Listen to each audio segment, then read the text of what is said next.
pardonne-moi. Pardonne-moi l'ancienne. Papa, donne-moi l'ancienne évangile. Il est si bon pour moi.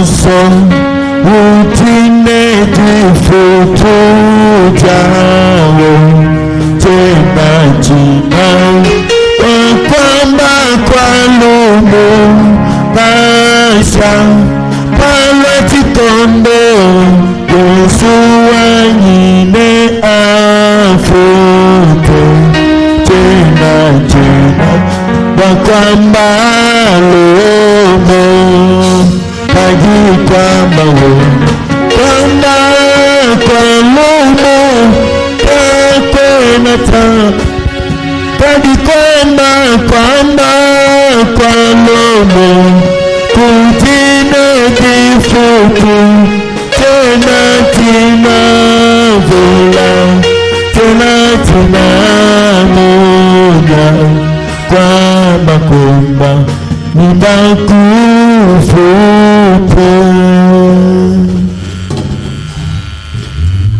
Je vous salue ce matin au nom du Seigneur Jésus-Christ.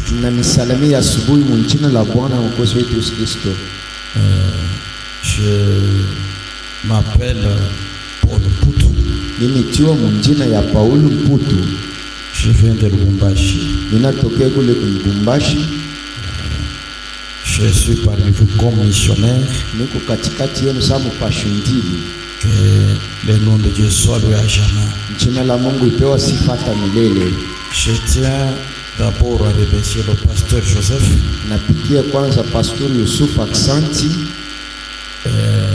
Toute l'église. Que Dieu bénisse son serviteur. Moi, je ne suis qu'un petit. Je ne suis même pas prédicateur. J'essaie aussi de parler comme tous les autres. Frère Branham dit, il y a d'autres personnes qui ont été faites pour faciliter la tâche aux autres.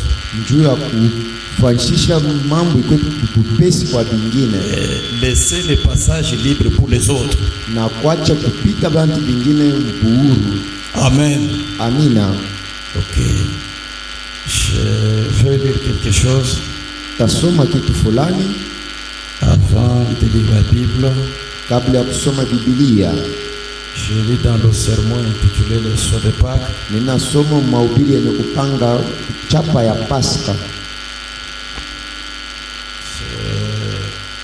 a qu'un seul soir de Pâques là, ça c'est la voix de Dieu.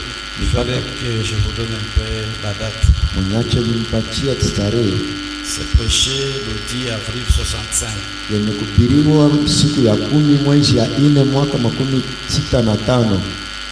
Je lis au paragraphe 59.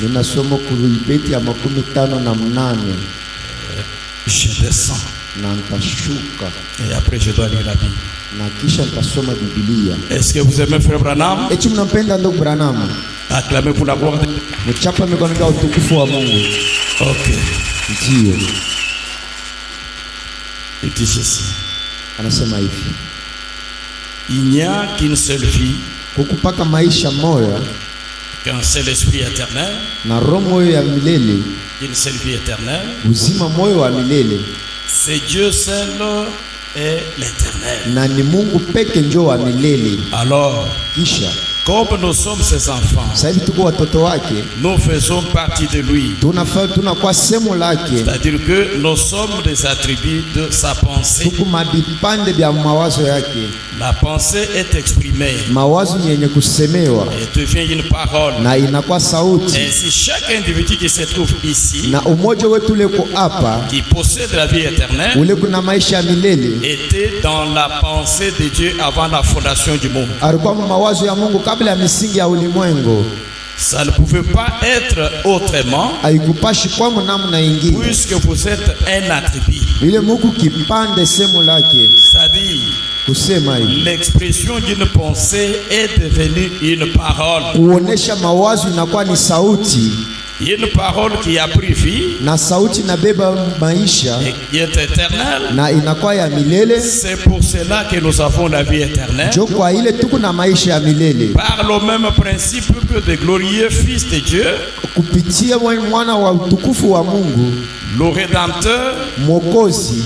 nous devenons des fils et des filles de Dieu. Tunakuwa batoto banoma na banamuke ba Mungu Par son même esprit, selon la même préscience de Dieu. kupitia roho ya moyo kulingana na kutambulisha kwa Mungu. Regardez les millions sur la terre. Mwangalia bantu wingi pa ulongo Ils n'ont pas reçu cela. bala bakupokea ile. Quand Jésus était ici, Wakati Yesu alikuya hapa, mais combien nous devons reconnaissance ce matin mara ngapi tunaweza kwamba kushuhuda hii de asubuhi savoir que nous avons le signe concret ya kujua ya kwamba tuko na maalama et les preuves bibliques na ya kujionyesha mu que Biblia nous sommes inclus ya kwamba tunaingia dans ce glorieux matin de la résurrection qui vient, ile utukufu ya ufufuku itakuja, ce glorieux Pâques. hii utukufu ya Pasaka Nous en avons le gage maintenant même dans nos corps mortels. tuko nayo hapa mu mamili yetu ya kufa.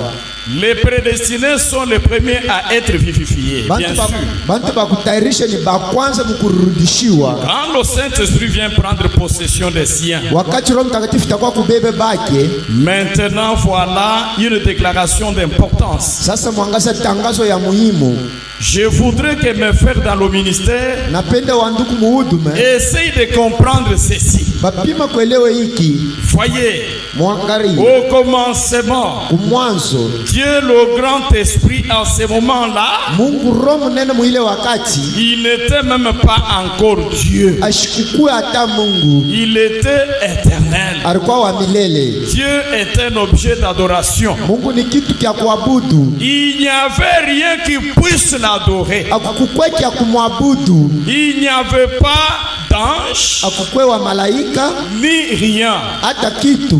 Il n'y a que Dieu lui seul Kulikuwa paka Mungu peke qui est éternel. ule kuwa milele. Mais pour pouvoir être Dieu, Lakini njoo kwa Mungu il fallait qu'il y ait quelque chose qui puisse l'adorer. inapendeza kukue vitu vile mnaweza kumwabudu. Il a donc créé des anges, Aliumbe wa malaika des êtres, na bantu des chérubins na basheriben et tout na vyote pour l'adorer. juu ya kumwabudu. Son glorieux plan commençait à se dévoiler. Utukufu wake ilianza kuonekanika. Maintenant, souvenez-vous, Sasa mkumbukeni, comme vous êtes ce matin, hivi mko hapa asubuhi, si vous n'étiez pas dans sa pensée à ce moment-là, kama mkukuu yake mawazo yake mwile wakati, vous n'y êtes pas maintenant. hamuna mule leo. Sasa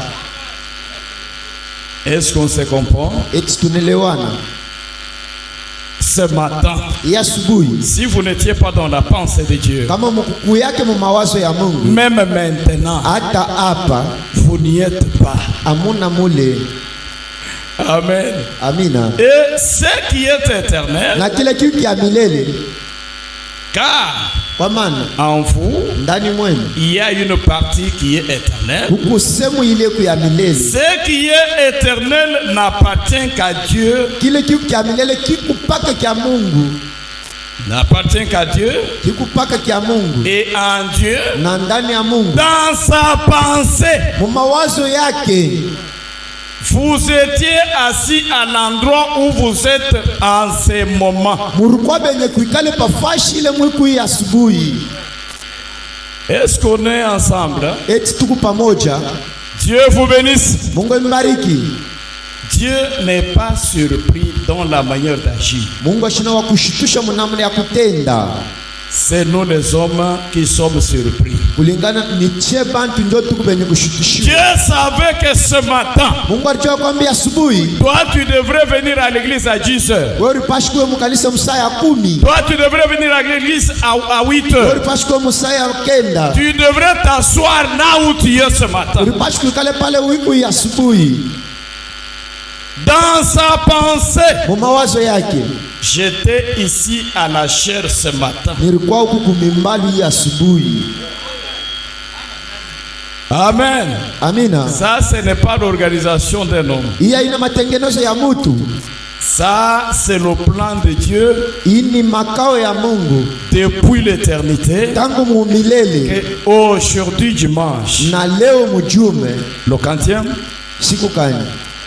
aujourd'hui le 4, Leo siku ya 4. c'est Paul qui devrait prêcher dans cette Ni église. Paulo ndio alipaswa kuhubiri mu kanisa.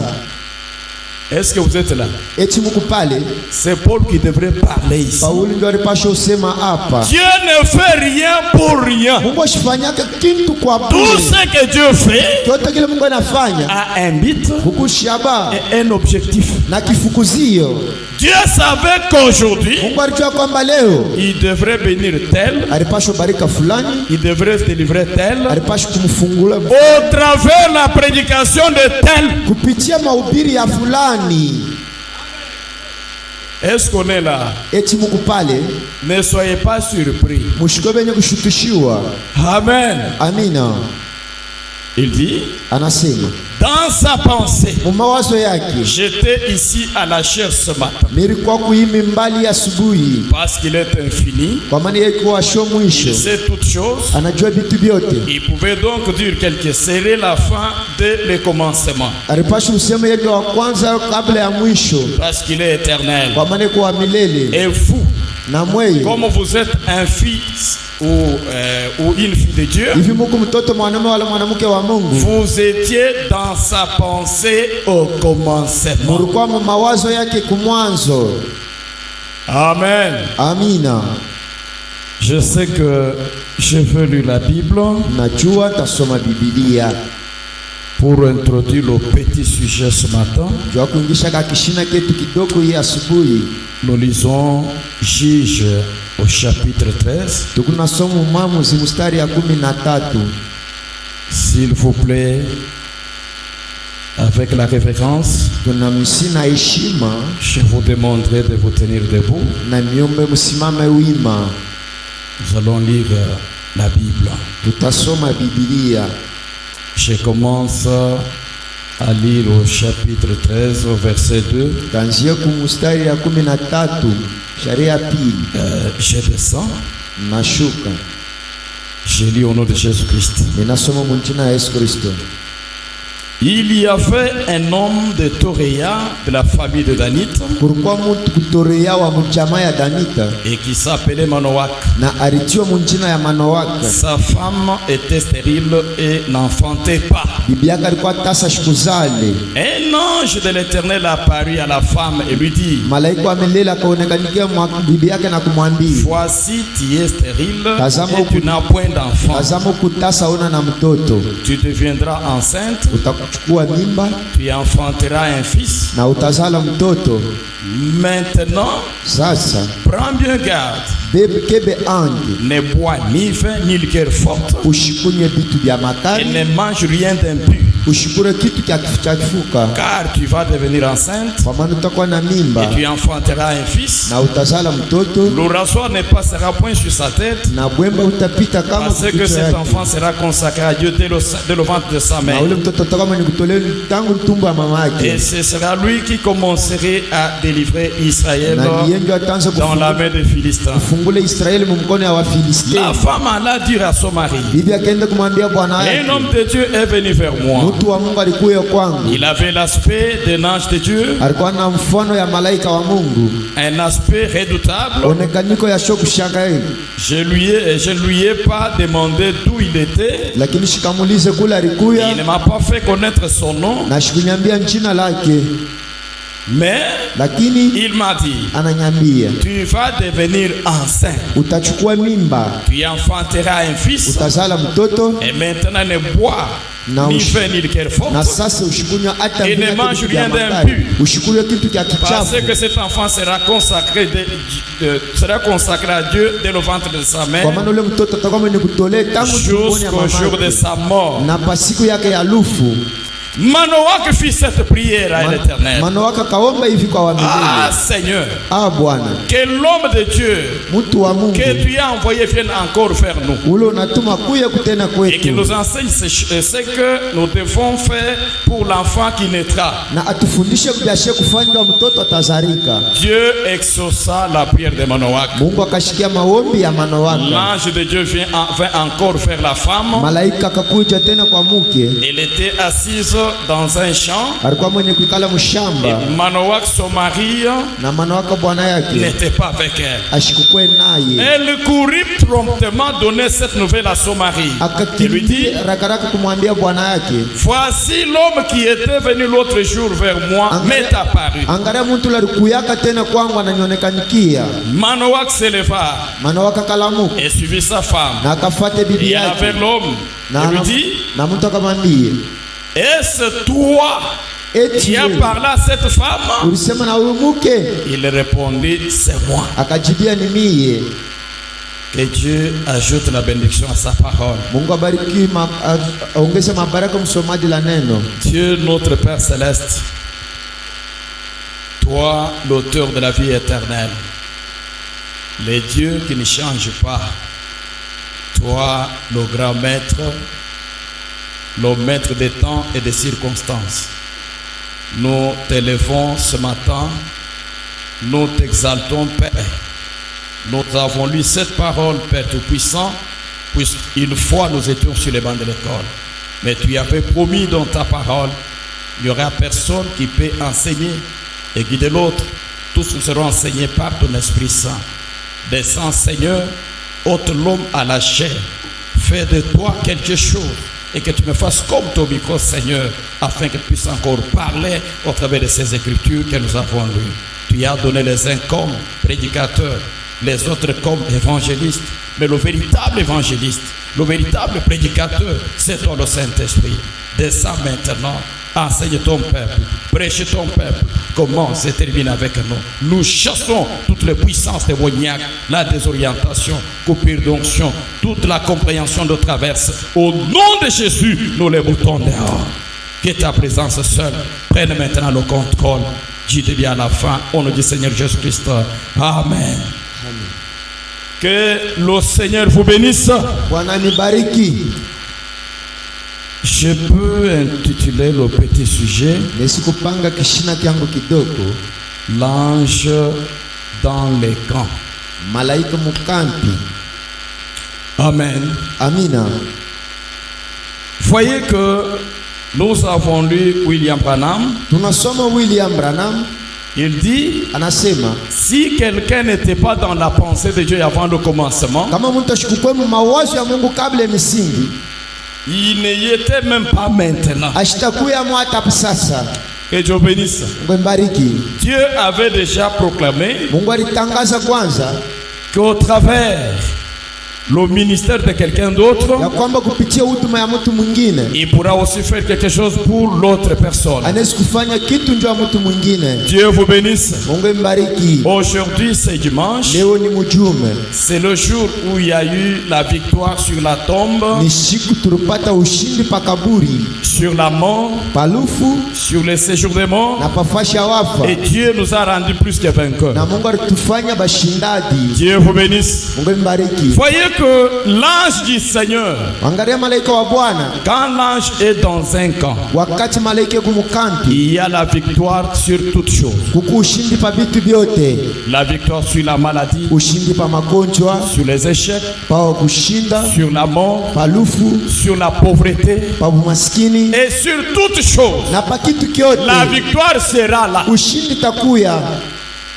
Est-ce qu'on est ensemble? Eti tuko pamoja. Quand l'ange est dans le camp, Wakati malaika kumukampi il y a la victoire sur toutes choses. kuku ushindi pa vitu vyote. Écoutez ce que Frère Branham nous dit. Mshikia kile ndugu Branham anasema. Est-ce que vous aimez Branham? Eti mnampenda ndugu Branham? Prenez Apocalypse, livre de symboles. Mubebe Ufunuo, kitabu kya maalama.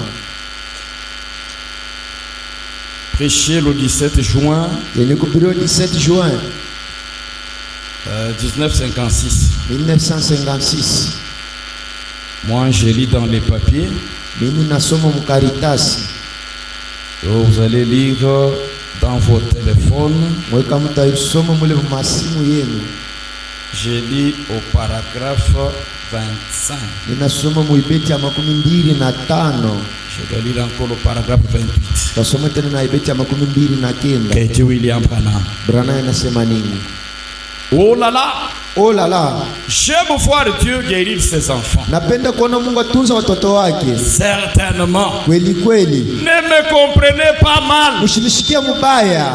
Mais lakini une des raisons que j'ai pu observer. Shaba ile niko naona. Si vous remarquez récemment. Kama unaangalia mali ripita. J'ai essayé partout où j'allais quand j'étais invité. Nilipima kufashio telemiranzi kwenda pala barinita. De me dépêcher pour prêcher un peu. Ya kufanya ya karaka njoo kuhubiri. J'ai laissé tomber ma prédication.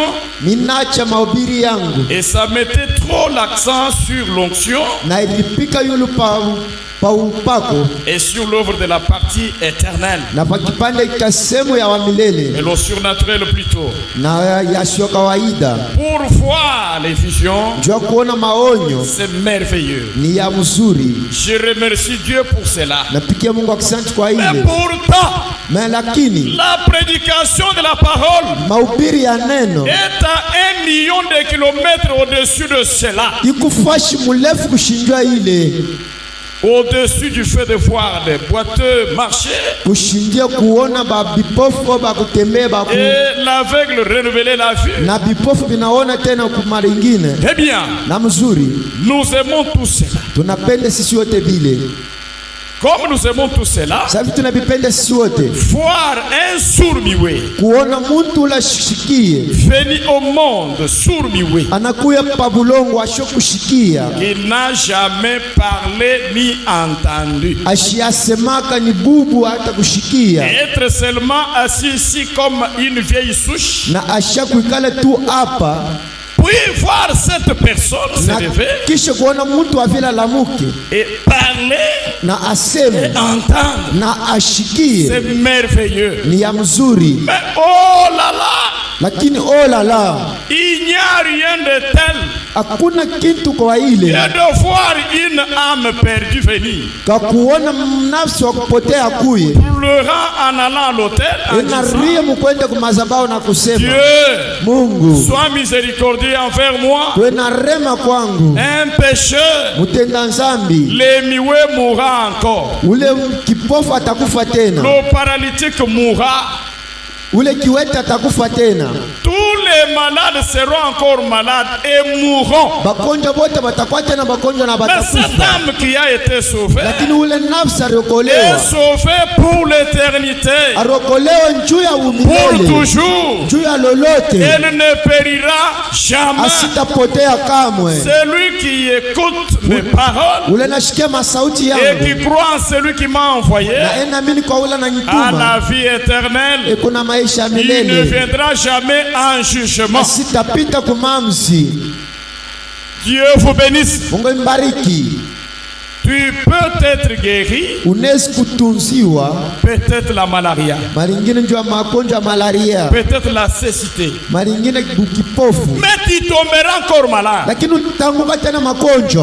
Mais quand ton âme est sauvée, que personne ne vous mente, que personne ne vous trompe, que quand l'âme est scellée, Dieu va encore retirer le Saint-Esprit qu'on ne vous trompe pas. Tu es sauvé pour l'éternité. Le malade tombera encore malade et il mourra. Mais quand l'âme est sauvée, elle est sauvée pour l'éternité. Amen. Amina. La prédication de l'évangile est dessus iko yulu du fait de voir les visions, ya kuona maonyo les boiteux marcher, na kuona babi wetu bena les sourds entendent, les muets parlent. babubu banasema. Ça c'est merveilleux. Bile ni bizuri. Mais quand l'âme est sauvée, Lakini kama nafsi l'âme inokolewa, sera sauvée pour l'éternité. nafsi tokolewa nja umilele. Amen. Amina. Qu'on ne vous trompe pas. Ashimidanganye. Non, ton Saint-Esprit Roho Mtakatifu yako n'est pas bien assis dans l'âme. aikale mzuri munafsi. C'est un mensonge. Ni bongo. Quand Dieu scelle, Kama Mungu anachapa, il scelle une seule fois pour toutes. anachapa mala moyo nchi lote. Amen. Amina. Si la vision Kama onyo répond exactement inajibia kweli de la kweli, manière qu'elle a été annoncée, mwanamni mais litangaziwa, cette parole lakini neno est plus sûre que la vision. iko ya hakikisho kushindia na maonyo. Pourquoi? Kwa nini? Puisque la parole Kwa maana sauti est la mer. ni mbari, La mer njo ya mwanzo mama qui a engendré les visions, ili nazala onyo, qui a créé le monde, ili naumba ulimwengu, qui a appelé l'univers, inaita ulimwengu, qui a créé la terre, inaumba bulongo, qui t'a créé toi. inakumba na Que weye. Dieu vous bénisse. Mungu mbariki. Comment la parole manquera la précision dans les affaires? Munamna kan sauti takosa hakikisho mu mambo. Amen. Amina. Dieu, Mungu quand tu l'as fait, kama alifanya, nous n'allons pas faire faveur à Dieu. shetu sikumfanyishia msaada. Quand tu l'as fait, Kama anafanya, il a fait. anafanya. Quand tu n'as pas fait, Kama shifanya, n'allez pas faire faveur à Dieu. usimfanyishie msaada. Quand Dieu fait, Kama Mungu il le anafanya, fait. anafanya. C'est-à-dire, Ni kusema quand Dieu prononce sa parole, kama Mungu anatangaza neno lake, c'est là incombe à Dieu d'accomplir ce qu'il lui a prononcé. ili namularia kwake ndio atimize kile anasema. Est-ce qu'on est ensemble? Eti tuko pamoja. Quand Dieu dit, Kama Mungu anasema, je dois faire, napasha sema, frère, ndugu, Dieu connaît Mungu anajua quand, wakati gani comment na mnamna et gani de quelle manière na mnamna il gani doit accomplir sa parole. atatimiza neno lake. Est-ce qu'on est là? Eti muko pale. Dieu sait comment jouer la chose. Mungu anajua mnamna gani kubicheza. Je dois te donner ça. Nitakupatia hiki, Je dois te faire ça. nitakufanya hiki. Ce n'est pas un homme qui t'a parlé. Ana mtu ndio anakusemezea. Dieu prendra soin de sa propre parole. Mungu atangarie sauti yake binafsi. Je dois te donner une voiture. Nitakupatia gari. Ce n'est pas ton problème. Haina mambo yako. Dieu qui a parlé, Mungu ule anasema, il t'a donné une petite condition. anakupatia kanuni kidogo. Pour que tu fasses cette condition, Juu fa ile kanuni, toi reste toujours derrière la condition que Dieu t'a donnée. wewe bakia paka kumkonga ile kanuni Mungu C'est anakupa. ça même la bénédiction qu'il t'a promise. Sio yenye baraka ile anakulaka. Lui sait Yeye anajua de quelle manière mnamna gani et quand, na wakati comment il peut jouer lui-même na mnamna ile tabifanya yeye pour vous mwenyewe. accorder ce qu'il vous a promis. Ndio kukupatia kile anakulaka. Est-ce que nous sommes ensemble? Eti tuko pamoja. Pourquoi? Kwa nini? Il est le même hier, Eko moja moja jana, aujourd'hui leo, et éternellement. milele na milele. Il ne change pas. Ashibadilika Quand kamwe. on dit Jésus-Christ Kama anasema Yesu est Kristo, le même hier, eko moja moja ile jana. aujourd'hui, Leo, comment vous comprenez aujourd'hui? mnamna kani mkune leo. Aujourd'hui veut dire Leo ni kusema présentement. sasa Il est capable de faire ce qu'il a besoin de faire. eko madaraka na uwezo wa kufanya kile kulazima na kufanya. Présentement, Mpaka hapa ça dépend de ta manière. inalaria kunamna yako, Ça dépend de ton attitude. inalaria kwa hali yako. Est-ce qu'on est ensemble? Eti tuko pamoja. C'est ton attitude Ni hali yako envers Dieu kupitia Mungu qui va te donner des résultats. ndio itakupatia mapato. Ton attitude. Hali yako. Puisque William Branham dit, Kwa maana William Branham anasema quand vous reconnaissez ce qui est Dieu, kama mtajua kile kiko Mungu, qui est Dieu, nani yako Mungu, ta maladie sera une chose minime. Malaria kitakuwa kitu kia vya bongo kiloko. Ton problème Mambo yako sera quelque chose de moins valeureux. itakuwa kitu kia shobei. Reconnaître seulement ce qui est Dieu. Kujua paka kile kiku Mungu. Dieu c'est qui? Mungu ni nani?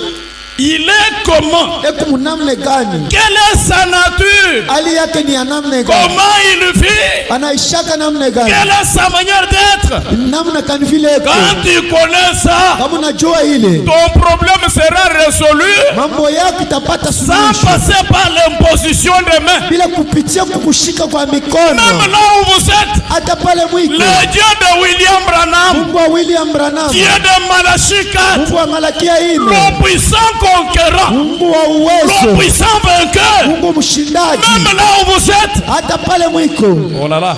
Oh la la. Amen. Amina. Il est capable Eko wa uwezo de te secourir, ya kukusaidia même sans passer par l'imposition des mains. hata bila kupitia kukushika kwa Ça mikono. dépend de ta foi. Iko na laria kuimani yako. Amen. Amina. Dieu de Branham Mungu wa Branham n'était pas resté en Amérique, ashikubakia kwa Marekani, n'était pas resté en Afrique du Sud, ashikubakia kwa Afrika ya Kusuda, n'est pas resté outre-mer. ashikubakia kule ng'ambo ya Il bahari, avait promis, lakini alilaka il serait avec nous. atakuwa nasie Même dans des jungles, hata mfashi ya kule chini partout kushamba. son message Fashi yote pale ujumbe sera proclamé. itakuwa yenye Le kutangaziwa. même Dieu, Mungu moya la moya ule même colonne de feu nguzo la moto moya moya accompagnera son message. itashindikisha ujumbe. Quand la colonne de feu accompagne, Wakati nguzo la moto elle inashindikisha, accompagne avec toute la puissance de la rédemption. inashindikisha na nguvu yote ya ukombozi. Paul dit, Paulo anasema je ne suis pas venu avec des discours persuasifs nishikuya na mbya kusema ndio kumiweza pour mpira que votre foi soit fondée sur la sagesse humaine. juu imani yenu ishimamia pa Mais mawazo ya je Mungu. suis venu Lakini mimi nakuja avec la puissance na nguvu et les manifestations du na Saint-Esprit kuonesha peupe kwa Roho pour que Mtakatifu votre foi juu imani yenu soit fondée sur Dieu. ishimamie pa Mungu. Amen. Amina. L'ange dans les camps. Malaika mkampi, L'ange dans les camps. malaika mkampi Il conduit ses enfants. enongoza watoto wake, Il délivre ses enfants. ekunafungula watoto wake, Il bénit ses enfants. enabariki watoto wake Et il les sauve. na enabokoa. Amen. Amina.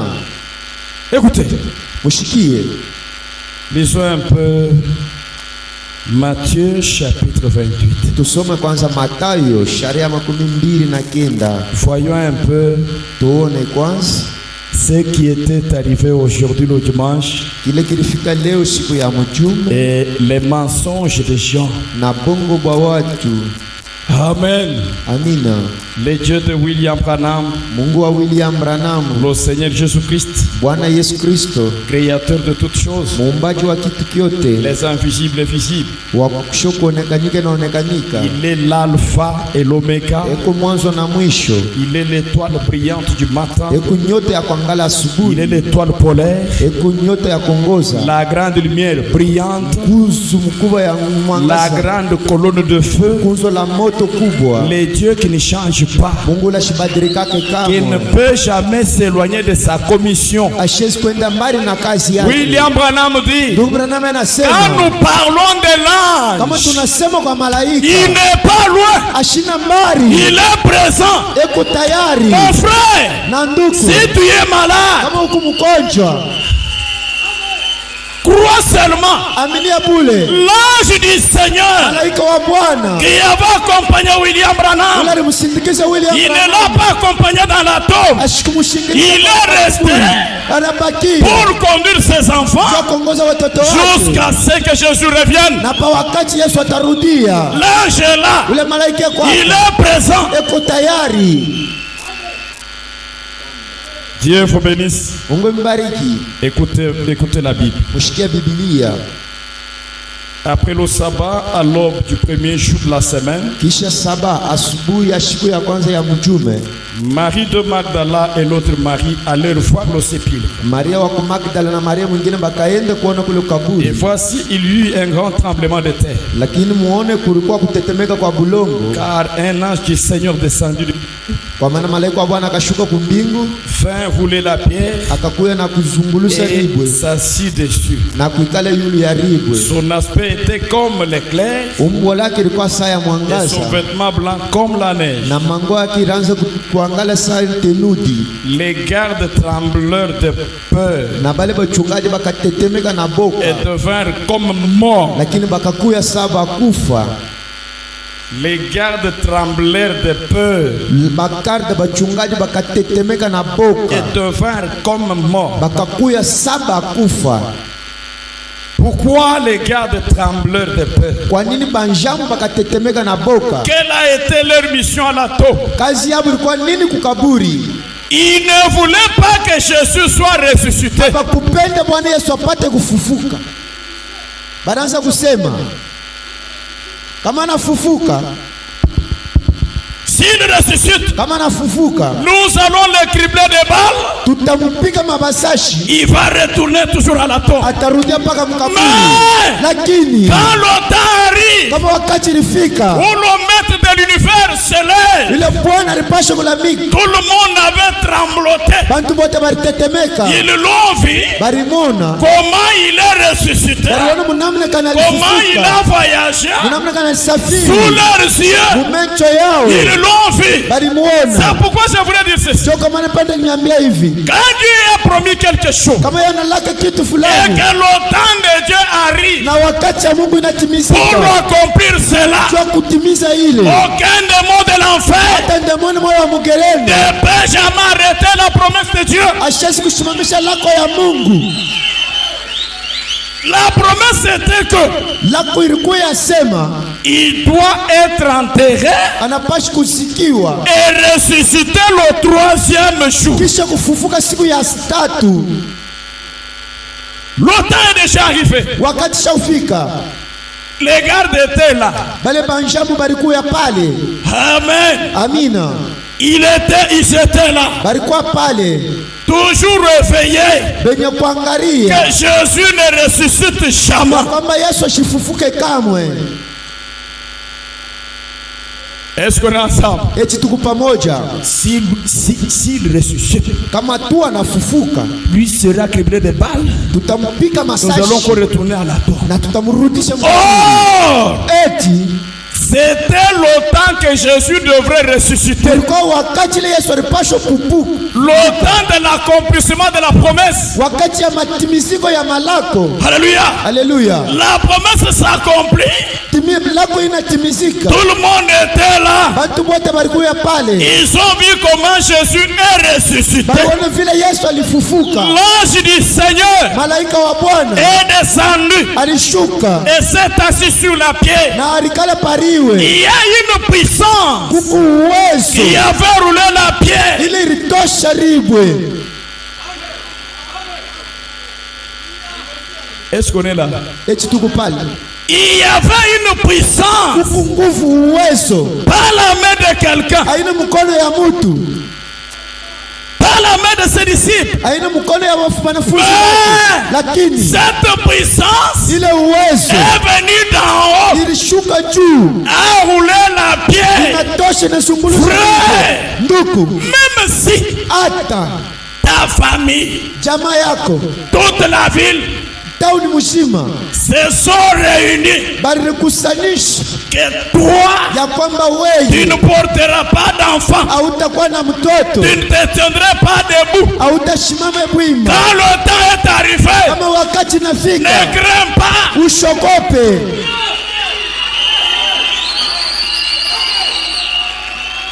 Croyez, Aminia, tu dois te tenir debout. utasimama bwima. Personne Mtu hata moja n'a pas le dernier mot sur la vie de quelqu'un. ashina na musemo ya mwisho kwa maisha ya mtu. Il y a une seule personne Kuku mtu moja qui a une vie éternelle. ule kuna kuna maisha ya qui milele, a un mot de passe, ule kuna maana qui a le dernier mot sur ma vie, ule kuna msemo ya mwisho kwa ce maisha n'est pas yangu. ta famille. Haina jamaa yako.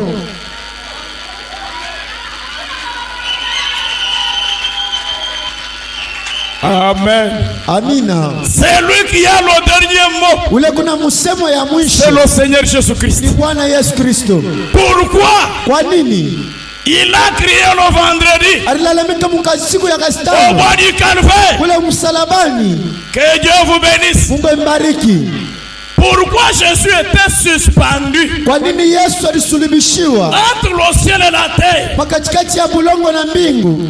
C'était Ilikuya il était intermédiaire alikuwa wapa katikati entre le ciel katikati ya et mbingu la terre. na bulongo. Ce jour-là, Na ile siku il y a eu le mariage ulikuwa ndoa entre le ciel ya mbingu et la na terre. bulongo. Pourquoi Kwa nini? tout le monde Mtu wote qui niait de Jésus, ule kumwona Yesu il disait il n'était pas le fils de Dieu, anaweza kusema ashikuwe mtoto wa Mungu, il n'est pas l'enfant de Dieu. ashina mtoto wa Mungu. Mais quand tu l'as expiré au bois du calvaire, Lakini pale aliishi kule que kumsalabani, Dieu vous bénisse, Mungu imbariki, il a dit alisema Père, Baba, tout est accompli. yote vinatimizika. Qu'est-ce qui était accompli? Ni nini vile vilitimizika? Frère, Ndugu, il n'y a pas un péché ici hakuna zambi hapa qui dépasse le sang de Jésus. ili napita damu ya Yesu. Il a dit, Anasema je suis l'Éternel nikuwa milele, qui te pardonne de toutes tes ule iniquités, ne kusame kwa maovu yako yote, qui te guérit de toutes tes maladies. ule na kutunza kwa magonjwa yako yote. Il n'y a pas une maladie Hakuna magonjwa qui soit difficile devant Dieu. ili itakuwa ya nguvu mbele ya Mungu. Amen. Amina. Il n'y a pas une maladie Hakuna magonjwa où Dieu manque le médicament. ile Mungu anakosa dawa. Écoutez, Ushikie, il y a quelqu'un qui a inventé l'avion. huku muntu ule alifanya ndege ange, Il y a quelqu'un qui a inventé le véhicule. huku muntu ule anatosha motoka Il gari, y a quelqu'un qui a inventé le téléphone. huku muntu ule anafanya simu, Même les baffles que vous avez, hata les hii combos, bah, c'est honte. mabibui hivi vyote muko navyo Dans leur magasin, mubazare yao. que Dieu vous bénisse. Mungu mbariki, Ils ont les pièces de rechange. beko na vitu vya kubadilisha. Où est-ce qu'ils ont eu cette idée-là? Banapata ile mawazo wapi? C'est Dieu qui leur a donné cette idée. Ni Mungu ndiye alipapatia ile Et Dieu mawazo. du ciel Na Mungu wa mbingu me crée moi. ana nyumba mii, Manquant les pièces, ça me donne encore. nakosa ile mambo ya kujibadilisha. Et ça peut se faire. Inaweza kufanyika. Dieu du ciel Mungu wa mbingu m'a créé. ana nyumba, Il m'a donné un corps. ananipatia mwili. Peut-être le bras peut être amputé. Mara nyingine mkono inaweza kuvunjika, banaikata, banaikata. Amen. Amina. Dans la présence de Dieu, Uwepo wa Mungu dans sa pharmacie, mule mchumba yake, dans sa pharmacie à lui, mchumba yake ya madawa il y a un yote, autre bras. muku mkono ingine.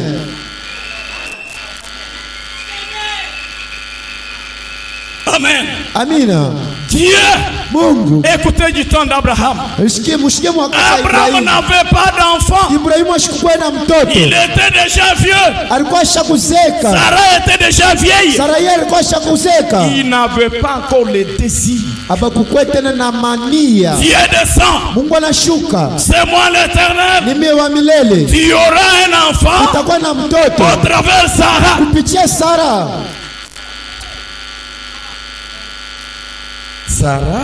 Sara comme elle était déjà vieille, hivi alikuwa ashakuzeka. les femmes Banamuke telles qu'elles sont là, sa vile beko pale, elles n'ont pas tellement la foi. hapana tuna imani, Mais lakini Abraham a cru. Ibrahimu akaaminia. Dieu dit, Mungu akasema c'est au travers Sarah ni kupitia Sara que je dois te donner un enfant. takupatia mtoto. Les jours passent, Mashiku Les inapita, jours passent. mashiku inapita, Les jours passent. mashiku inapita. Abraham Ibrahimu était où? alikuwa wapi? Il était toujours dans l'atmosphère. Alikuwa mpaka mutalii, Il n'était pas distrait. ashikulenga. Frère, Ndugu, Dieu peut te donner une promesse. Mungu anaweza kupatia lako Et quand tu restes dans la na distraction, unabakia mukulenga, ça va devenir élastique. inakuwa ya murefu. Mais Abraham, lui, Lakini Ibrahimu yeye n'était pas distrait. ashikulenga, Il était toujours là, alikuwa pale en train de méditer. eko nafikiri, Seigneur, Bwana, quand est-ce que tu accompliras ta parole? wakati kani utatimiza sauti yako? Jusqu'à quand? Na wakati kani Bwana? Jusqu'à quand? Na wakati kani? De telles questions Na ile maswali ya qui vile ont allé toucher Dieu au trône. ikaenda kumkusa Mungu kukiti, Dieu était bouché. na Mungu anatenka, Il a dit non, anasema hapana, j'en ai marre. minachoka Comme je dois les détruire, hivi, minapasha kwenda Sodome et kuponoa Gomorrhe, Sodom na Gomora, je dois passer par mon serviteur Abraham napasha kupitia kwa mtumishi wa pour accomplir Ibrahimu la promesse pour laquelle je l'avais faite. kwa kutimiza lako nilimfanyishia. Amen. Amina. Dieu est parfait en toi. Mungu ako mkamilifu mubitatu, Il a formé un corps. anatunga mwili. Gabriel est entré. Gabriel anaingia, Il est devenu un homme. anakuwa mutu, Il a formé notre corps. anatunga mwili ingine. Michael est entré. Mikaeli naye akiingia Il pia est devenu un homme. anakuwa mutu, Il a formé notre corps. akatunga mwili Lui-même ye mwenyewe est entré. anaingia. Ils ont fait le voyage. Bakasafiri, Arrivé quelque part. kufika fashi fulani. William Branham dit, Ndugu Branham anasema tu peux passer juste à côté d'une bénédiction de Dieu unaweza kupita pembeni ya baraka ya Mungu sans vous en rendre compte, bila kujua, puisque tu n'as pas bien prié. kwa maana ukuombe mzuri. Abraham restauré. Ibrahimu mwenye kurudisha 34-35. 34:35. Tu peux passer à côté d'une bénédiction quelconque Unaweza kupita pembeni ya baraka fulani sans vous en rendre compte bila kuijua, pour n'avoir pas bien prié. kwa maana pale ukuombe mzuri. Mais il dit, Lakini anasema Abraham avait bien prié. Ibrahimu aliombe mzuri, Il était dans l'atmosphère. alikuwa mdalili. Quand il a vu ces gens venir, Pale aliona wale watu il a wanakuja, dit non, non. anasema hapana. Parmi ces gens, Katikati ya babatu il y a un homme formidable. peku muntu wa kushangaa. Cet homme-là n'est pas un homme ordinaire. Ule muntu ashina muntu wa bule. Amen. Amina. C'est Elohim lui-même. Ni Elohim ye mwenyewe, Il a couru. akakimbia Il les a accueillis. na alibapokelea. Mon Seigneur, Bwana wangu, ne passe pas loin de ton serviteur. usipite mbali na mtumishi wako. C'est pour cela que tu es venu. Njo kwa ile Tu unakuya, es venu pour manger. ulikuwa njo kuria. Elohim, le Dieu créateur, Elohim Mungu muumbaji a mangé chez Abraham. anakula kwa Ibrahimu, Il est assis, anikala, il a bu, anakunya, il a mangé anakuria et il a commencé à dévoiler les secrets. na kaanza kusema Après avoir mangé, kisha kuria.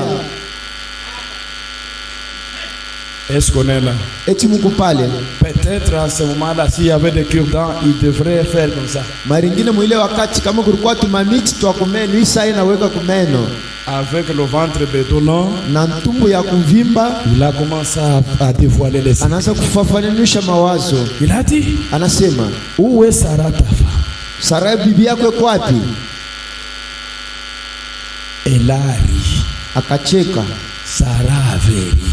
Sara akacheka, Avait dit que c'est un mensonge. sema hii ni bongo. À mon âge ici, Kipimo wango hiki avoir encore le désir kupata tena nia de trouver un enfant. ya kupata mtoto. Le Dieu du ciel Mungu wa mbingu avait la puissance alikuwa na nguvu. comme étant El Shaddai. Sasa hivi Mungu wa maziba, Abraham est allé prendre, il est allé susciter. Ibrahim akaenda kunyonya Il a trouvé la force. na alipata nguvu. Il est redevenu un jeune garçon de 18 ans. Anarudia kijana wa miaka 19. Sarah qui doutait, Na Sara anaanza kuchakia ndugu. même si vous doutez, hata kama munashakia, Dieu n'échoue jamais. Mungu asichezake kamwe. Un jour, Siku moja il y avait une femme qui était malade. kulikuwa muka alikuwa Elle était malari, venue devant William Branham. alikuwa kumbelea William Branham. La femme avait douté. Ule bibi alishakia, Branham dit, Branham alisema même si tu doutes, hata kama je unashakia, dois utiliser ma propre foi. unapaswa kutumikisha imani Tu yako seras binafsi guéri. na utatunziwa. Que Dieu vous bénisse. Mungu amebariki. Même si toi tu n'as pas la foi, Hata kama una na tu imani, peux emprunter la foi de William Branham. unaweza kuongola imani ya ndugu Branham, Emprunter la foi de ton pasteur. kuongola imani ya pastori wako, Tu vas atteindre le but. tatunziwa. Est-ce que vous êtes là?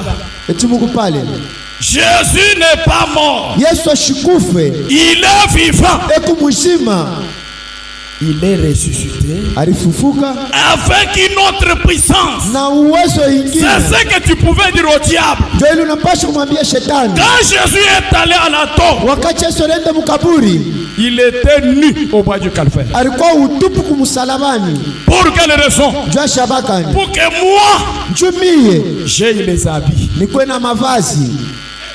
Il était mort sans maison. Alikufa bila nyumba. Pour quelle raison? Jua shabakani, Que moi je trouve des parcelles. mimi nikuwe na mampango. Il était mort pauvre. Alikufa maskini. Pourquoi? Kwa nini? Pour que moi, Njumie je trouve de l'argent. nikuwe na fedha. Amen. Amina. Je vous ai dit, quand l'ange est sur place, Nimeambia kama malaika yako pale, il apporte des résultats positifs. kunaleta matokeo ya kuweza. Le même Dieu, Mungu moya moya. un jour, Siku moja Pierre était dans la prison. Yeye alikuwa mgerezani. Ici, les disciples et les militaires étaient debout. Na pale pambele pa askari palikuwa benye ushimama. Quand Jésus est ressuscité des morts, Kama Yesu alifufuka kulufu, il tremblotait de peur. anaanza kutetemeka boka. Amen. Amina. Ils ont touché un fantôme. Bakakusa mufu. Amen. Amina. La puissance de la résurrection. Uwezo ya ufufuko. Quand Jésus était là à la tombe, Kama Yesu alienda kule mkaburi, il a laissé ma souffrance. anacha mateso yangu mule. Il a laissé mes maladies. Anacha malari yangu Il a mule. laissé la pauvreté. Anacha bumaskini bwangu mule. Il les a laissés au cimetière. Anabiacha mkaburi. Pourquoi vous ne recevez pas ce que vous demandez? Kwa nini mpokee bila mnapokea? Vous ne savez pas comment tenir Dieu au mot. Amujue kukamata Mungu kumisemo. Toi, tu es mort. Wewe unakufa. Nu. Utupu. Même si j'ai commis n'importe quel péché. Hata kama nafanya zambi kani.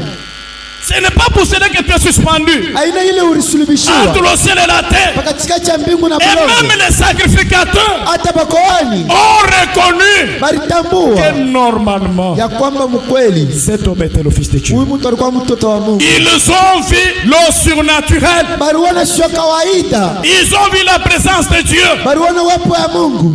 La nature a refusé avec la lumière. Umbile likatala na nuru. Mais l'homme Lakini mtu était toujours en train de contempler Jésus. alikuwa paka pale na angalia Yesu. Ils étaient là. Balikuwa pale. Amen. Amina. Or, c'était pour toi. Japo ilikuwa juu yako. Le problème du salut Kwa maana mambo ya wokovu n'incombe jamais dans les mains de quelqu'un d'autre. hayangukia mu mikono ya mtu Le mwingine. problème du salut, c'est Dieu lui-même avec toi. Mambo ya wokovu ni Mungu mwenyewe na wewe. Amen. Amina. J'ai toujours posé la question aux gens. Napikaka swali kubatu. Vous vous souvenez de l'histoire du fou de Gadara? Unakumbuka hadisi ya ule wa mazimu wa kukadara? Ce fou-là, Ule wa mazimu il était au cimetière. alikuwa mu makaburi. Il était saisi par des démons. Alikuwa mwenye kushika na mampepo Il mchafu. brisait même des chaînes. Anaanza kuvunja maminyololo. Qui savait que ce fou-là était le fils de Dieu? Nani ule alijua se ule wa mazimu alikuwa mtoto wa Mungu? Répondez-moi. Unijibu. Qui savait que ce fou-là, Nani ule alijua ya kwamba ule wa mazimu il était la semence de Dieu? alikuwa mbeko ya Mungu? Personne. Mtu hata mmoja. Mais Dieu, Lakini quand Mungu il a envoyé son fils unique, wakati alituma mtoto wake peke, Jésus a fait le voyage Yesu alifanya safari uniquement paka pour sauver ce fou. njo kuokoa ule wa mazimu. Vous pouvez voir quelqu'un dans la rue Unaweza kuona mtu mbalabala avec des cheveux comme ça. na nywele vile, Celui-ci c'est un païen. asema huyu ni mupakano. Ne dites pas ça. Mushiseme vile. Amen. Amina. Il peut croire ce matin, Anaweza kuamini asubuhi devenir spirituel plus que toi. na kwa wakiroho kukushindia na we mwenyewe. Amen. Amina. Il peut croire ce matin Anaweza kuaminia leo et il reçoit le Saint-Esprit na anapokea Roho Mtakatifu. que toi tu as cherché des années. Ile wewe unatafuta miaka na miaka. Pourquoi? Kwa nini? Il était le Fils de Dieu Alikuwa mtoto wa Mungu avant que le monde ne soit créé. kabla ya ubulongo mkuu yeko. Est-ce qu'on est là? Eti Mungu pale Il était l'enfant de Dieu alikuwa mtoto wa Mungu avant que le monde ne soit créé. kabla ya ulimwengu kuye. Le problème du salut incombe Dieu et son homme. Mambo ya wokovu inalalia pa Mungu na mtu wake. Parce que quand Jésus a quitté le trône, Kwa maana pale Mungu Bwana Yesu alitoka il kukiti, n'a pas chuchoté même un ange. ashikwambia hata malaika, Il n'a pas chuchoté. ashikumusema hata chinchini Tout le monde était mashikio. là en train toujours d'adorer. Bantu bote balikuya mpaka mkuabudu. Saint, saint Mutakatifu, mutakatifu, et l'éternel des armées. ni wa milele wa majeshi. Saint, saint Mutakatifu, et mutakatifu, l'éternel des ni armées. wa milele wa Mais majeshi. quand Jésus a fini sa mission sur la terre, Lakini kama Yesu aliisha kazi yake pa bulongo, alléluia, haleluya, quand il a fini sa mission, kama aliisha kazi yake, lorsqu'il montait au ciel wala panda pour kumbingu prendre sa place, cha kubeba fashi il y yake, avait des cris: kulikuwa malalamiko, porte éternelle, milango ya milele, porte éternelle, milango ya milele, élevez vos linteaux, mufungurike, élevez vos linteaux, mufungurike, que le roi de gloire mfalme wa utukufu fasse son entrée. apate kuingie.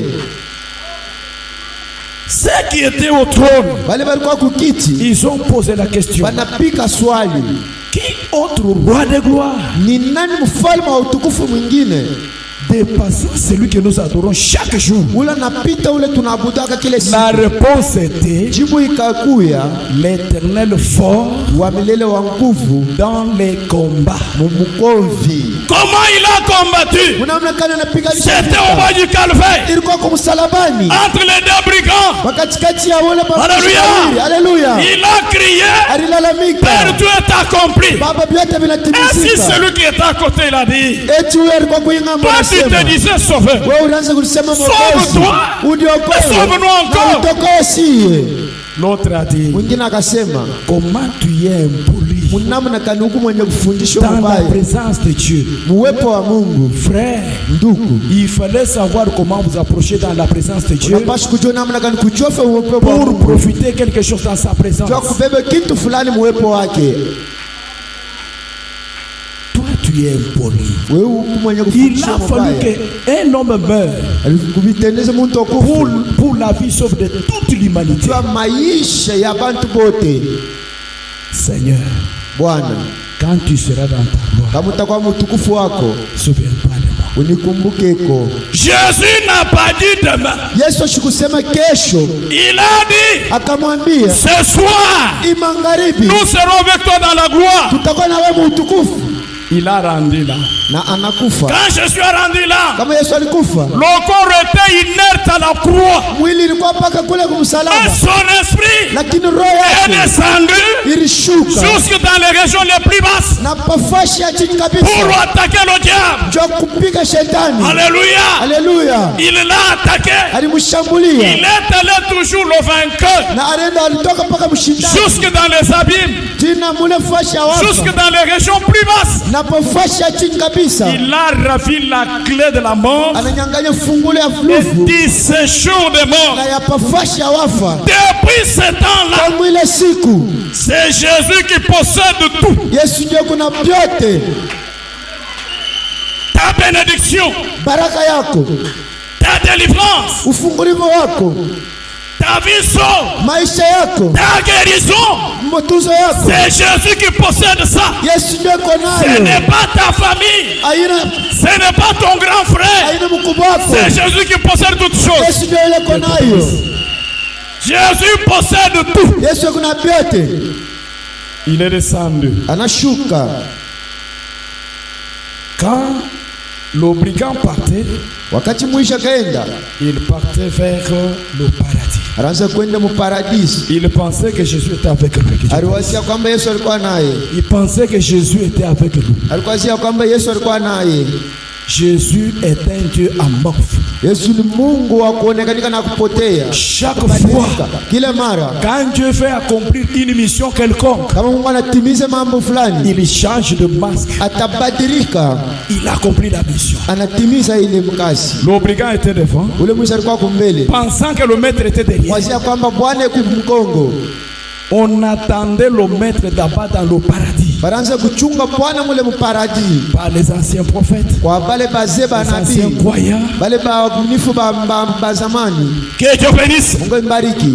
Ils ont vu l'homme venir. Banaona mtu anakuja, Il a toqué la porte. anakonkola mlango. Quand il est entré, Wakati on lui a posé la anaingia, question, où est le maître? banampika swali, Bwana yuko wapi? Oh là là.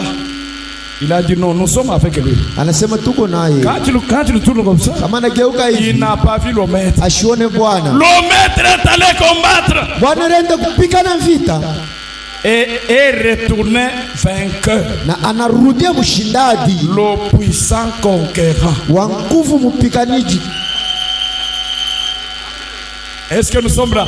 Eti Mungu pale Le puissant conquérant. wa nguvu, Quand il mshindaji, est sorti vainqueur, na anatoka mshindaji. maintenant il s'est dirigé où? Na pale anaanza kwenda wapi? Vers le paradis. Kwenda mule mparadis. Quand il s'est dirigé vers le paradis, Pale anaenda mparadis. c'est tout le monde qui était au Ni paradis. bantu bote balikuwa mparadis, Ils ont regardé. bakaangalia. Abraham Ibrahimu est sorti. anatoka, Il a regardé. anaangalia. Et Sarah vient. Sara kuya. Alléluia. Haleluya. Sarah vient. Sara kuya. Voici l'homme Angalia mutu qui nous a rencontrés ule alikumbana na si pendant qu'on méditait sous l'arbre. wakati tunaanza kufikiri pamuti. Est-ce qu'il est là? Eti yako pale, Sarah est à courir. Sara anakuya, Ah, et c'est lui. anaona ni yeye. Sur le port d'Abraham, Pale mbele ya il y Ibrahimu avait quelqu'un d'autre alikuwa mtu mwingine du nom de Job. mwingine ya Yobu. Job n'a pas vu un homme. Jobu ashikuone mutu. Job a vu le tourbillon venir. Jobu aliona ile mvunda mwingine kuya, Il a dit non, non. anasema hapana, C'est le tourbillon que j'avais vu. ni mvunda ile miliona. Amen. Amina. L'autre a vu Na mwingine anaona Daniel. Danieli. Quand Daniel regarde, Daniel kama Daniel anaangalia ne voit pas le tourbillon. ashuona ile. Daniel n'avait pas vu un homme. Daniel ashikuone mutu. Daniel a vu une pierre Daniel anaona ribwe qui tombait de la ile montagne inaanguka sans kumulima le secours d'aucune main. bila msaada ya mkono. Ézéchiel Na Ezekieli n'a pas vu la pierre. ashuone ribwe. Ézéchiel a vu quoi? Ezekieli aliona Dieu te nini? bénisse. Il a vu Anaona une roue mupeto, dans une autre roue mumupeto ingine, et en marche na ikunatembea vers où? ikunenda wapi? Vers le temps de la fin. Ikunenda kwa wakati ya mwisho. La roue tournait vers où? Mupeto ilangalia wapi? Vers le temps de la fin. Ilangalia kwa wakati ya Le mwisho. temps de la fin, c'est quand? Wakati ya mwisho ni wakati C'est gani? aujourd'hui, mes frères. Ni leo ndugu. Alléluia. Haleluya. Il n'y a pas une autre période. Hakuna wakati ingine, Il n'y a pas un autre temps. hakuna wakati ingine, Il n'y a pas un autre messager. hakuna mjumbe Il ingine, n'y a pas un autre âge. hakuna kizazi kingine. Non. Sheye, Nous sommes à la fin de tout. tuko kumwisho ya vyote. Le dernier coup de sifflet. Frimbi ya mwisho. Nous attendons quoi? Tunachunga nini? Nous attendons le retour du Seigneur Jésus. Tunachunga kurudia kwa ye Bwana Yesu. Alléluia. Haleluya. Nous sommes à la fin de tout. Tuko kumwisho mwisho wa vyote. Il n'y a pas un autre temps Hakuna wakati où ingine Dieu devrait faire de grands miracles, ile Mungu alipaswa kufanya où miujiza Dieu kubwa. devrait faire de grandes choses. Ile Mungu alipaswa kufanya vitu C'est kubwa. aujourd'hui. Ni leo. Je vous le déclare. Au Ninavitangaza temps de la fin, wakati wa mwisho. la manière que nous serons jugés, Namna ile sisi ce tutasambishiwa. n'est pas de la manière Haitakuwa que mnamna les gens de Paul seront jugés. ile bantu ba Paulo watasambishiwa. Car Kwa maana depuis que le monde est mort, tangu ulimwengu inakuwa mlongo, il n'y a pas eu un prophète hakuya kuweka nabii comme William Marion Branham. sa William Marion Branham, Il n'y aura même pas un autre na hakutakuwa hata mwingine comparable à William Branham kufananisha na William sur la Branham terre, kama en dehors du Seigneur Jésus-Christ. kutosha Bwana Yesu Kristo. Personne Mtu hata moja n'atteindra jamais atakuyaka kamwe le niveau de William Branham. kufumu hatua ya William Branham. Même si Dieu vous utilise comment, Hata kama Mungu anatutumikisha namna gani, même si on vous utilise de quelle manière, hata kama anakutumikisha namna gani, tu n'atteindras jamais hautafikaka kamwe le niveau de William Marion Branham. hatua ya William Marion Branham. Il est le grand prophète. Eku nabii kubwa, Il est le seul messager eku muleta ujumbe à moja qui on a donné l'autorité de la parole. ule wanapatia madaraka ya neno. Car Kile ilikuwa l'ange lui a dit, kwa maana ponga malaika alimwambia Branham, quand tu amènes les gens à te croire kama unapeleka batu mkukuamini et que tu es sincère dans ta prière, na huku na hakikisho maombi même le yako, cancer hata malaria ne kansa prévaudra jamais à ta prière. haitakamana kamwe kuile. Frère, Nduku, nous avons embrassé la commission de Branham. tunapokelea kazi ya Branham, Nous sommes ses serviteurs. tuko batumishi bake. Je vous scandalise. Nina mikwaza mbele Nous sommes les serviteurs de frère Branham. she, tuko batumishi ba William Branham. Amen. Amina. Pourquoi? Kwa nini? Écoutez dans l'Ancien Testament. Mushikie mwagano la gali, Dieu dit à Josué, Mungu akaambia Yoshua, Josué fils de Nun, Yoshua mtoto wa Nuna, serviteur de Moïse, mtumishi wa Musa, Moïse mon serviteur à moi, Musa mtumishi wangu mie wa milele, pour réussir dans ta mission, njoo kuweze mkashi yako dans tout ce que tu vas entreprendre, mubyote vile utafanya, répète le message de Moïse. semunune ujumbe ya Musa, C'est là que tu vas réussir njoo pale utaweza dans tout ce que tu dois entreprendre. mubyote vile utafanya. Et aujourd'hui, Na leo nous n'avons qu'un seul messager. tuku tunamuleta ujumbe moya, Nous n'avons qu'un seul message. tuku na ujumbe moya, C'est le message de William Branham. ni ujumbe ya William Il Branham. a dit, Anasema en cas de problème, mumambo même dans les tribunaux, hata mule quand tu as des problèmes qui vous semblent surmontables, kama kuna mambo ya nguvu, lisez ces bandes. soma tu hii mahubiri, Répétez ce que disent les bandes. semununa bile mahubiri kunasema. Amen. Amina. Je répète le message. Ninasemununa ujumbe, C'est quand je répète cela ni wakati ninasemununa qu'il y a hilo, maintenant l'onction du jour. ndio pale pa kupako ya siku, Il y a l'onction du message. huku upako ya ujumbe, La même onction du lion upako moja moja ya qui simba avait saisi Samson ili lipokee pour Samsoni, déchirer les lions. ndio pasule simba, L'onction du lion upako ya simba est tombée sur David. inaangukia pa Il Daudi, a tué Goliath. alikuwa La Goliathi, même onction upako moja a moja saisi Moïse. ilipachika Musa, Il a vaincu Pharaon. anamtua Et Faraoni. aujourd'hui, Na leo l'onction la même là upako moja a moja saisi William Branham ilimkamata William Branham, pour dominer la Odyssée. ndio kutawala Laodikia. Il est l'ange du Seigneur, Eko malaika wa Bwana, l'ange puissant, malaika wa nguvu, l'ange de l'Éternel, malaika wa milele, le puissant conquérant, mwenye nguvu, mwenye le puissant mshindaji, vainqueur, mshindaji wa nguvu, l'alpha et l'oméga, mwanzo na mwisho, l'étoile du matin, nyota ya asubuhi, Jésus-Christ ressuscité. Yesu Kristo mwenye kufufuka. Oh là là, Oh la la, Amen. Amina, amina. Il est plus que capable Ekuwa maduwezo de yote te donner la vie sur place. ya kukupatia uzima mpaka Si pale. tu crois, Kama unaaminia le Dieu d'Abraham, Mungu wa Abrahamu, même si tu es malade, hata kama uko malari, même si tu as un problème qui te semble hata insurmontable, kama uko na mambo ya nguvu, le Dieu d'Abraham Mungu wa Abrahamu est capable maintenant même ekuwa madaraka hapa à vous sasa accorder la vie. ya kukupatia uzima. Amen. Amina, Alléluia. haleluya. Il est le grand maître. Eku mwalimu kubwa, Bwana kubwa. Si tu connais frère Branham très bien, Kama unamjua ndugu Branham mzuri, tu ne vas pas souffrir dans ta vie. hautateswa maishani mwako. Si tu connais Branham, Kama unamjua Branham, si tu le connais très bien, kama unamjua mzuri, ta vie doit changer. maisha yako itabadilika. C'est lui qu'on avait donné la clé Yeye ndio alimpatia fungulo au temps de la fin. mwakati ya mwisho. Il n'y a pas un autre messager. Hakuna muleta ujumbe mwingine. Pourquoi Kwa nini aujourd'hui, leo lisons un peu Branham. tusome kwanza Branham? Écoutez, Mushikie, lisons. Et à qui le bras de l'Éternel a-t-il été révélé? ni kwa nani mikono ya wamilele imefunguliwa? Amen. Amina.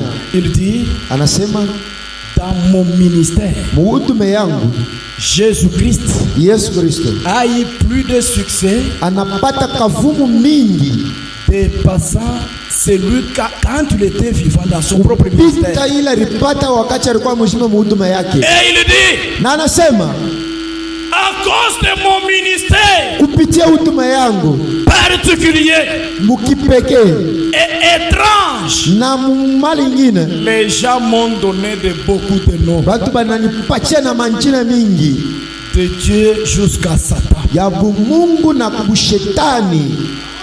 Pourquoi? Kwa nini? C'est un ministère Ni hudume qui travaille doublement. ili natumika mara mbili. Amen. Amina. Il y a une onction double. Alipata upako mara mbili. Pourquoi? Kwa nini? C'est le même ministère qui avait Jésus Ni hudume mwenyewe alikuwa na Yesu, s'est réincarné dans son église. inakuwa kuingia tena mkanisa yake. Est-ce qu'on est là? Eti Mungu pale Mujibu wa ubwambi umuwakaji na Branham aho. kazi ya buhubiri moyo ile ilikuwa na ndugu Branham, Uwafariji. ilikuwa mara mbili. Amen. Amina. Uwafariji. Ilikuwa mara mbili. Bwela. Iningia Sito kwamba ni kwa kamwene kandundu mundundu. tulisema kulionekanika mupeto ndani ya mupeto ingine. Est-ce qu'on est là? Eti Mungu pale Dans l'Ancien Testament, muagano la kale Dieu était loin Mungu alikuwa mbali et le prophète était là. na wanabii walikuwa Il pale, pouvait travailler sous l'onction là. balipaswa kutumika chini ya ile upako. Quand la roue a fait le voyage, Lakini wakati mupeto ilisafiri c'est pour qu'il y ait manyi munkunde mumanyi. juu bingie mafuta mu malaki mu mafuta. Hein? L'ange de Dieu était permanent. Malaika wa Mungu alikuwa tayari. C'est pourquoi Ndio kwa maana lui pouvait se mettre ici. yalipaswa kuweka pale. Voici l'ange du Seigneur Naangalia malaika wa Bwana et sur la sœur telle. ekupa dada fulani, La sœur là, na ule dada ne priez pas pour elle. ashaanza kuriombea yeye, Elle prie pour tel.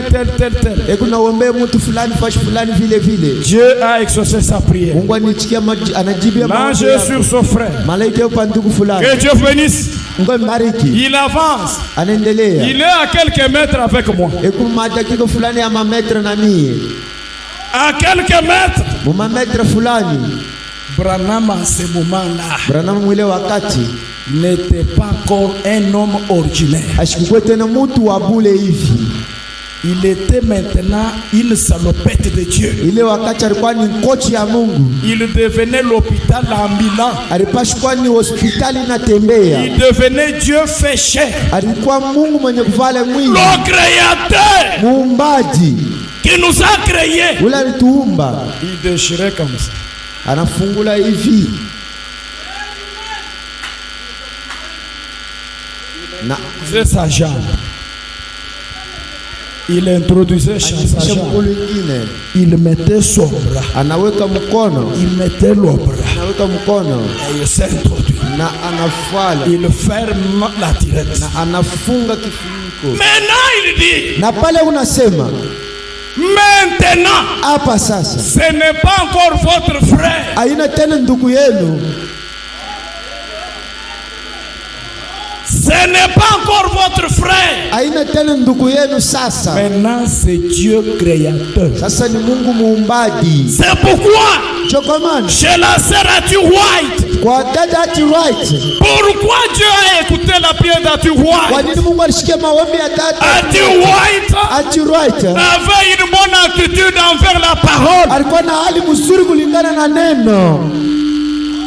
Dieu a fait ceci. Mungu anafanya hiki. Elle dit amen. Anasema amina. Dieu a fait cela. Mungu anafanya kile. Elle dit amen. Anasema amina. À cause de ça, kupitia ile Dieu descend.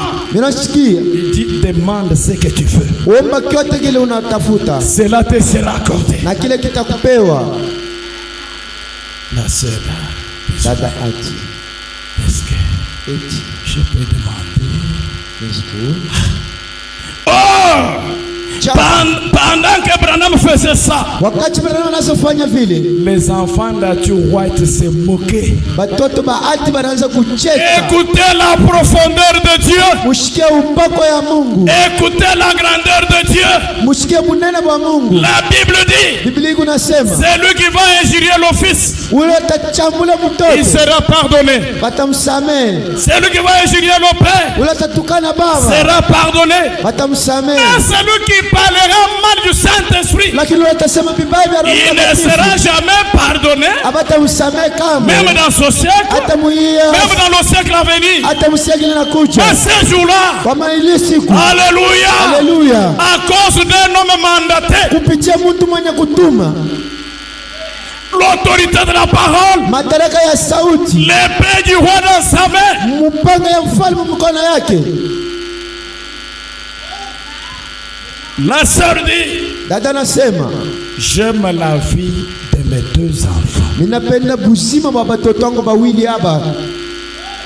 À cause de la commission, kupitia kazi, Dieu a piétiné sa loi. Mungu anakanyanga sheria yake.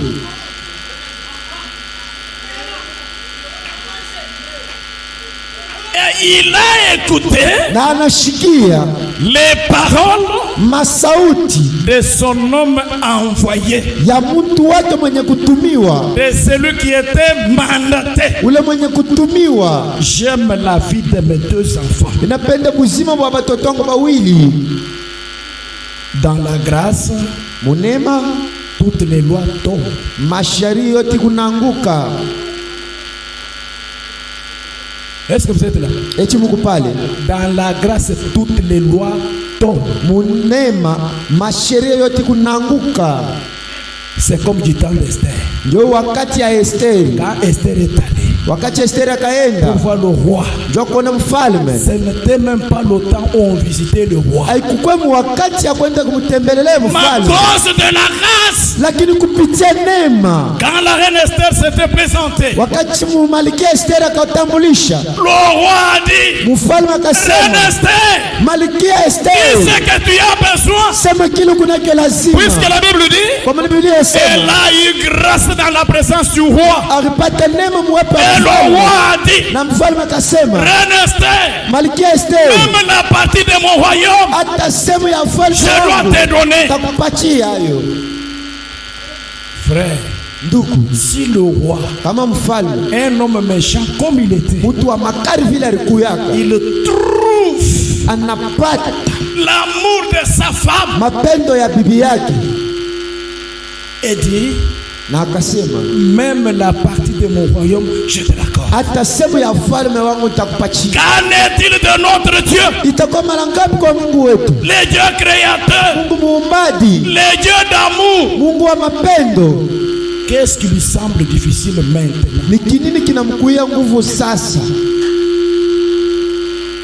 Même si tu as fait n'importe quel péché, Hata kama ulitenda dhambi kani, la Bible dit, Biblia iko nasema Dieu ne retire jamais sa grâce. Mungu ashitoshaka neema yake, Même s'il est dans sa colère, hata kama eko sa mkasirani, grâce est là. neema yake iko pale. Frère, Ndugu, même si tu as commis n'importe quel péché, hata kama ulitenda dhambi kani, les dieux de Branham, Mungu wa Abrahamu, les dieux de Malachi 4, Mungu wa Malakia 4, la puissance suprême, nguvu ya juu kabisa, je vous déclare, ninaitangazia le message que nous avons embrassé, ujumbe ile il tunapokelea y a une puissance huku uwezo plus que la magie, ya kushindia plus uchawi, que la ya sorcellerie, kushindia plus ulozi, que les écancats, ya kushindia plus que waekangara, toutes les forces de ce ya monde. kushindia manguvu yote ya Le popote. message est au-dessus. Ujumbe iko yulu.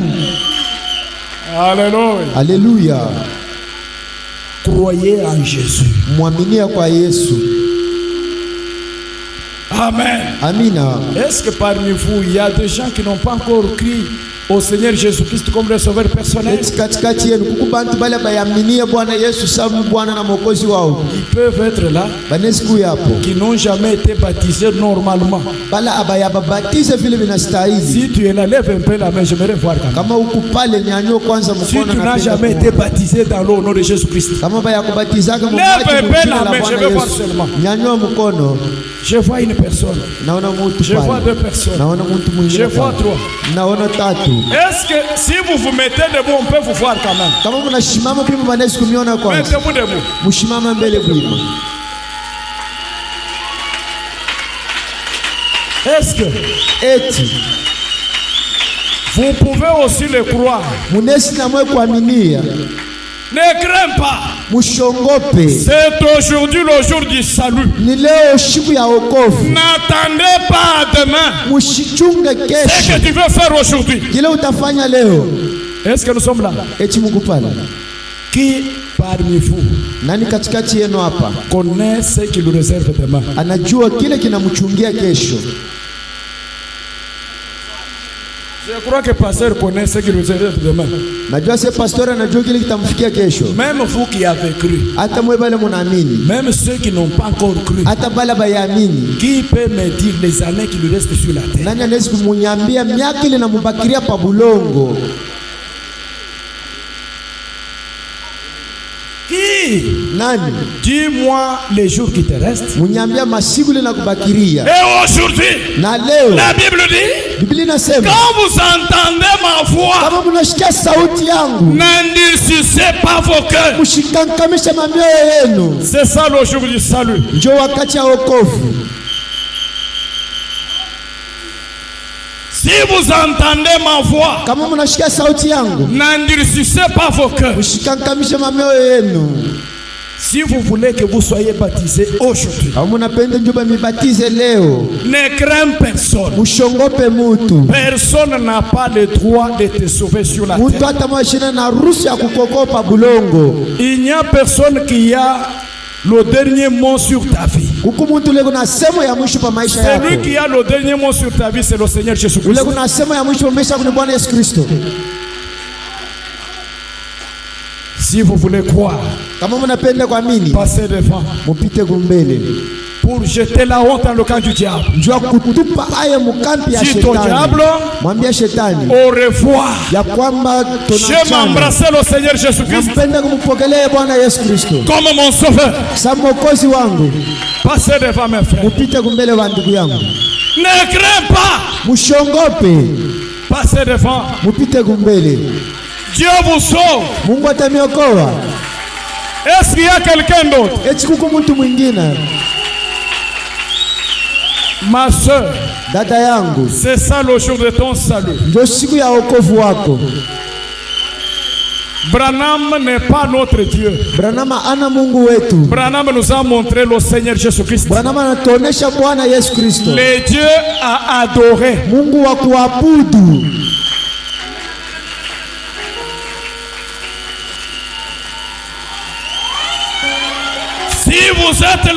Kama mukupale, venez. mukuye. La grâce de Dieu est là. Neema ya Mungu ikwako. Dieu te fait grâce Mungu anakufanyia pour neema. te sauver. Njoo kukuokoa. Tu peux être guéri aujourd'hui, mon frère. Unaweza kutunziwa leo ndugu. Mais demain, Lakini tu kesho tombes encore malade. unaanguka tena Et mgonjwa tu meurs. na unakufa. Ton âme, Nafsi yako quand ton âme sera sauvée, kama nafsi ya c'est kutokolewa pour l'éternité. itakuwa njoo umilele.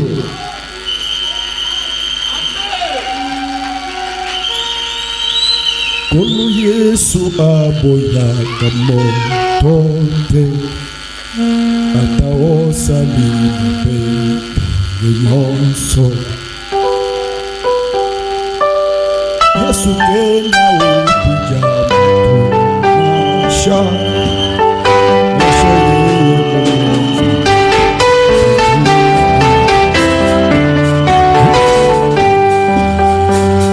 Ujimuse muntu yonso mojeme apingane atone apepe moyo. Yesu kena upija muntu nasha nasha wewe mumweza na moyo. Ujimuse muntu yonso mojeme apingane atone apepe moyo. Ikebaji ofumu Yesu ikeba mikoko ipambuke mulupawe mwele mulupawe lwa Yesu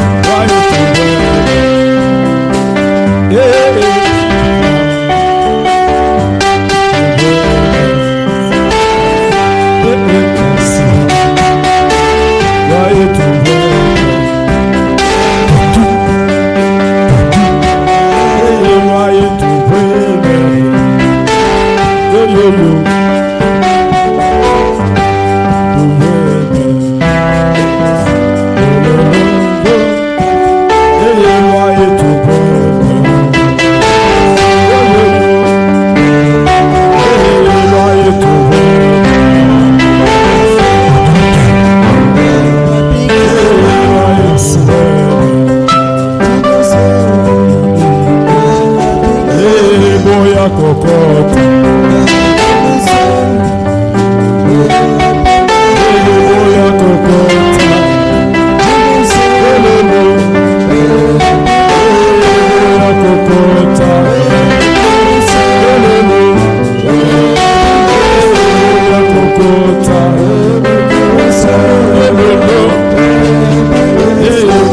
kokota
aujourd'hui à jamais.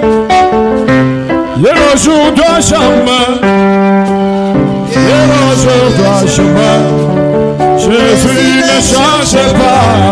Si vous avez un problème qui vous semble insurmontable, il est le même hier, aujourd'hui, éternellement, il ne change pas. Merci Seigneur. Jésus ne change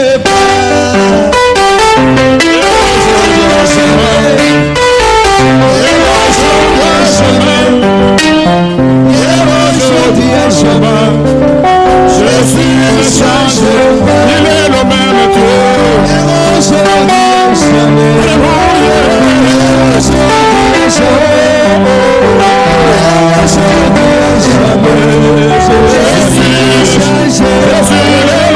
Dieu.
Est-ce qu'il y a-t-il un problème? Si tu as un problème qui te semble insurmontable, si tu as un problème, une maladie grave, un problème difficile, il te semble insurmontable, le Dieu d'Abraham, le Dieu de Malachikad, le puissant conquérant, le Jésus ressuscité, mets-toi ici. Peut-être tu as une promesse qui date de longtemps, qui est de l'ordre. Hier, aujourd'hui, à jamais, Jésus ne change pas. Hier, aujourd'hui, à jamais, hier, aujourd'hui, à jamais, hier, aujourd'hui, à jamais, Jésus ne change pas. Alléluia.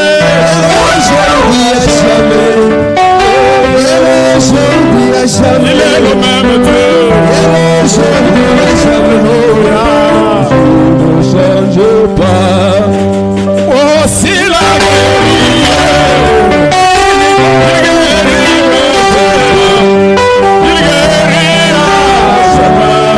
Jésus ne change pas. Oh, alléluia.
Dossier. Est-ce que vous croyez à la conduite du Saint-Esprit? Eti mnamnie kuongozaji na Roho Mtakatifu? Oui. Si tu es malade, kama uko mgonjwa, je ne t'impose pas les mains. sitakushika mikono. Viens seulement me toucher. Wewe muniguse tu. Tu seras guéri. Même si tu as un problème, hata kama kuna mambo, touche-moi seulement. Uniguse tu wende. C'est ce que Dieu vient de me dire maintenant. Ndio kila Mungu anatoka mkunyambia hapa sasa. Wewe nganga wa banga we yo yo.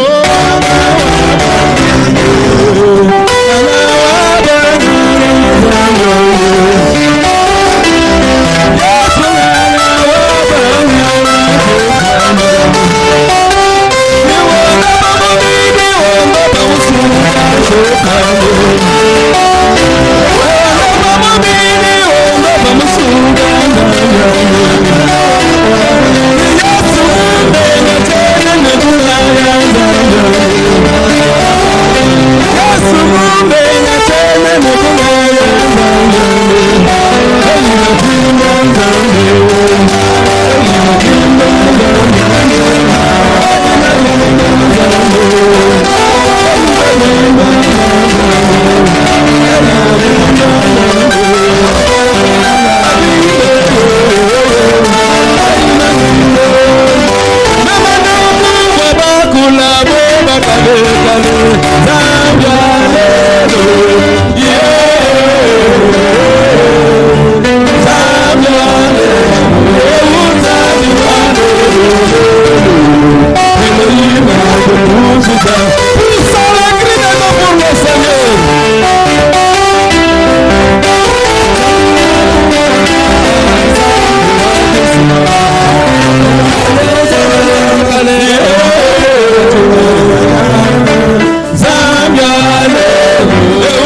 Que le Seigneur vous bénisse. Bwana amebariki.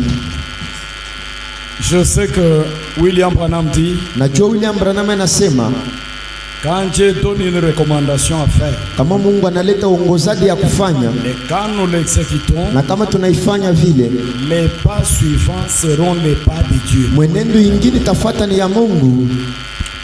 Ce n'est pas mon problème. Haina mambo yangu. Je ne suis qu'un don. Niko tu ni zawadi. Dieu a fait ce qu'il voulait faire. Mungu anafanya kila anataka kufanya. Et je suis convaincu. Na niko mwenye kuhakikishiwa Chacun de nous, umoja wetu, tout celui qui avait un problème, wote wale walikuwa na mambo, Dieu l'a donné la solution. Mungu anampatia suluhisho. À moins de croire. Paka ya kuamini. Croyez seulement. Muaminie bula. C'est l'onction du lion. Ni upako ya simba. L'onction de Malachika. Upako ya Malakia 4. L'onction du message. Upako ya ujumbe. Amen. Amina. Mukalenga Yesu. Jibu jako yemena papa wa Yesu wa Yesu. Ukai bujika sanyama shasi. Mukalenga Yesu eyo. Jibu jako yemena papa wa Yesu. Hallelujah. Yesu wa Yesu. Jibu jako yemena papa wa Yesu.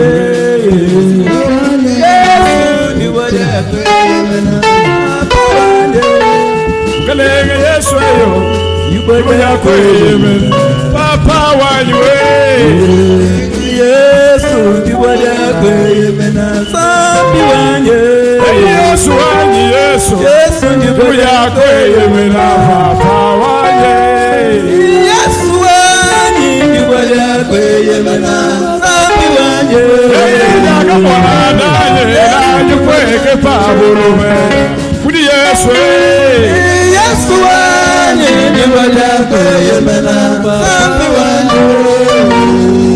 Yesu ni Bwana.